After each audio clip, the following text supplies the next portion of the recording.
যেনেকৈ ৰকিবুল হুছেইনে গড় মাৰি শেষ কৰিছিলে তেনেকৈ কংগ্ৰেছ পাৰ্টিটো মাৰি শেষ কৰিব। কাৰণ ৰকিবুল হুছেইন ডাঙৰ হৈছে ধ্বংসকাৰী।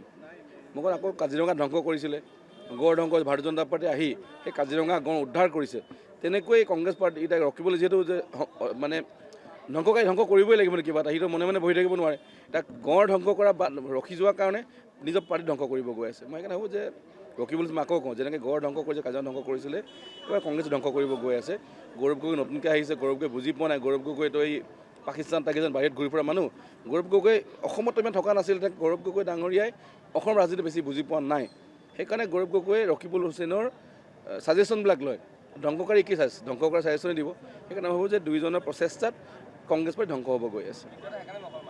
চাওক এটা মিত্ৰতা হ'লে ধ্বংস নহ'লে নহয়, মিত্ৰতা নোহোৱা মানে কি পাৰ্টি ধ্বংস হ'ব গৈ আছে। সেইটো মই কওঁ যে গৌৰৱ গগৈ আৰু ৰকিবুল হুছেইন মিল ধ্বংস কৰাৰ মূল মই ভাবোঁ যে আকৌ মই কওঁ যে গৌৰৱ গগৈ যদি পাকিস্তানত সময় দিয়ে, যদি বাহিৰত ঘূৰি ফুৰে, অসমত কেনেকৈ গম পাব? আৰু অসমক ৰকিবুল হুছেইনে গম পায়, ধ্বংসকাৰী ধ্বংসই কৰিব। সেইকাৰণে ৰকিবুল হুছেইনৰ প্ৰচেষ্টাত গড়ৰ নিচিনা আকৌ এই পাৰ্টিটো ধ্বংস হ'ব। আৰু গৌৰৱ গগৈ যিহেতু বিদেশত বেছিকৈ সময় দিছিলে, তেখেতে বিদেশৰ কথা চিন্তা কৰে, ইংলেণ্ডৰ কথা চিন্তা কৰে, ল'ৰা ছোৱালী ইংলেণ্ড পঠাই দিছে, অসমৰ কথা ক'ত গম পায়? চাওক পাকিস্তানৰ হয় নে ইংলেণ্ডৰ হয় মই নাজানো ক'ৰ হয়, কিন্তু এটা কথা গম পাওঁ, অসমৰ মুখ্যমন্ত্ৰী হ'ব নোৱাৰে। চাওক বিৰোধীক মই চাফা কৰিব দৰকাৰ নাই, আমাৰ মাননীয় মুখ্যমন্ত্ৰী হিমন্ত বিশ্ব ডাঙৰীয়াই ইতিমধ্যে চাফা কৰিছেই। তেখেতে আজি এই ৰাস্তাই আজি 3 দিনৰ আগত যি যাত্ৰা কৰি গৈছে, প্ৰায় 40-50 হাজাৰ লোক হৈছে। মই ভাবোঁ বিৰোধী টিমত তেখেতে গোটেই অসমত চাফা কৰিছে। নাহৰকটীয়া আৰু মই বেলেগে কৰিব লগা নাই, কিন্তু নাহৰকটীয়াটো আমি চেষ্টা কৰোঁ যাতে আমাৰ ৰাইজৰ উপকৃত হয়।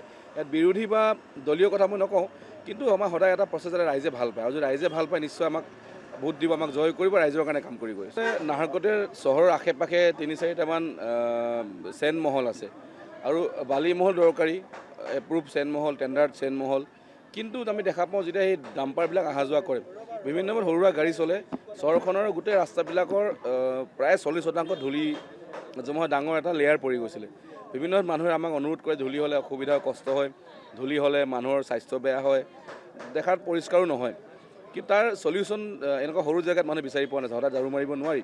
কিন্তু দেখাও বাহিৰ ডাঙৰ ডাঙৰ চহৰবিলাকত, গুৱাহাটী, দিল্লী, ইভেন ডিব্ৰুগড়, যিসকল এতিয়া আজিকালি আপোনাৰ ডাঙৰ মেয়ৰ ধৰণৰ আপোনাৰ তাত ব্যৱস্থা আছে, আপোনাৰ এতিয়া পুঁজি তাত বহুত বেছি পোৱা যায়। কিন্তু নাহৰকটীয়া টাউন কমিটিবিলাকত বা পৌৰসভাত পুঁজি নাথাকে। সেইকাৰণে আমি যি আমাৰ সামৰ্থ্য হয়, আমি এখন মিনি চুইপিং ট্ৰাক আজি আমি অপেনিং কৰিছোঁ।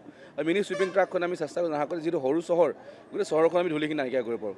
কাৰণ নাহৰকটীয়াবাসী ৰাইজৰ প্ৰতি কাম কৰিবৰ কাৰণে আমাক মানুহে বিধায়ক বনাইছে, কাৰোবাক চেয়াৰমেন, কাৰোবাক ৱাৰ্ড কমিশ্যনাৰ বনাইছে। ৰাইজেও আশা কৰে যাতে জনপ্ৰতিনিধিসকলে ৰাইজৰ সুচিন্তা কৰিব লাগে, ৰাইজৰ কামখিনি কৰিব লাগে। তাৰে এটা প্ৰচেষ্টা আমাৰ পৌৰসভাৰ চেয়াৰমেন, ভাইচ চেয়াৰমেন, সকলো ৱাৰ্ড কমিশ্যনাৰ, আমি সকলোৱে প্ৰচেষ্টাত এখন গাড়ী প্ৰায় 78 লাখৰ ক্ৰয় কৰা হৈছে। আৰু EV পেট্ৰল ডিজেল নহয়, যাতে আমি এনভাইৰনমেণ্টৰ কথা আলোচনা কৰোঁ, EV চাৰ্জিঙৰ এই গাড়ীখন ক্ৰয় কৰা হৈছে। মই ভাবোঁ আগন্তুক এসপ্তাহ ভিতৰত, কাৰণ একেদিনতে সম্ভৱ নহয় গোটেই টাউনখন চাফা কৰি দিয়া, এখন গাড়ী আছে, আমি এসপ্তাহ ভিতৰত নাহৰকটীয়া টাউনত গোটেই ধূলি আমি চাফা কৰি দিম। তাৰ লগতে এখন পানী মৰা গাড়ীও ক্ৰয় কৰা হৈছে, আমাৰ ডিফগিং মেচিন ক্ৰয় কৰা হৈছে। পৰ্যায়ক্ৰমে এটা আহি থাকিব যাতে নাহৰকটীয়া চহৰখন আগন্তুক সময়ত উন্নত চহৰ হ'ব পাৰি, তাৰে পৰিকল্পনা কৰি আমি কাম আগবাঢ়িছিলোঁ, তাৰে আমি প্ৰচেষ্টা কৰি আছোঁ। যিকোনো খবৰৰ বাবে যোগাযোগ কৰক আমাৰ এই নম্বৰত 9181 307 221।